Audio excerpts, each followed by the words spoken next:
Prologue 1. You are listening at FameTV.info. There is a small tunnel where only a child could fit through, as the clothes rubbed against the rough surfaces of the wall. Miners called it the raccoon hole. That I was sitting down, taking a break and drinking water from my water bottle as my tattered backpack sat by my side when I heard a loud voice from the raccoon hole that I found a skill orb. That should do it for today's quota. I got up and called back into the depths of the raccoon hole. The depths of the raccoon hole is not pitch black as it may sound. The walls emit a pale light due to a mysterious force. This seems to be a similar feature of places called dungeons, where monsters appear. But the dungeon where I and Lark were was a little different from the rest. It is one of the only 8 places in the world where you can discover skill orbs. What's wrong, Lark? I didn't get any replies, so I stuck my head into the raccoon hole and called out to her. Lark is 3 years older than me, and she was the youngest person in this mine before I was sold here 3 years ago. So she always acts like my big sister, but that isn't too bad. Before I came here, I was miserably poor and weak, and what little food I had was often stolen from me. So I am grateful I have big sister Lark to look out for me now. After all, not only was I not given any food but a name either. Lark usually takes the lead during our work. And being the big sister she also shares a small portion of her own bread with me and tells me I should eat more to grow bigger.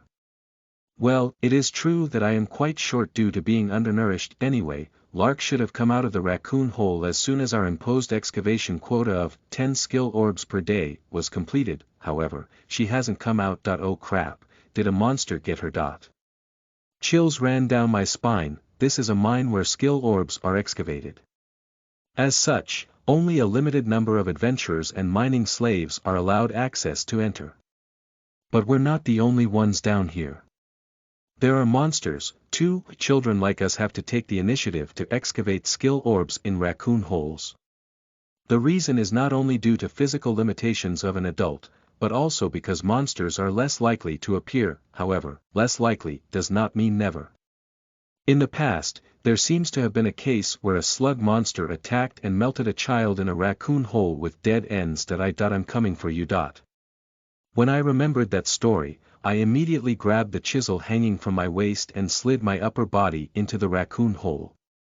I crammed my body through the tunnel. We, mining slaves, are allowed to carry weapons. There seems to be no problem with slaves carrying weapons, because it is said that we absolutely cannot rebel due to slave magic. Even so, the weapon given to children like us was a single chipped knife. And, big sister Lark most definitely wasn't going to give it to me, thus, all I had was a chisel. However, even a chisel can be used as a weapon. It is able to cut rocks, so it should be able to gouge out the eye of a goblin at the very least. Though I have never seen a goblin before, **** ground rumbling ***. Suddenly, I heard tremors from the ground below.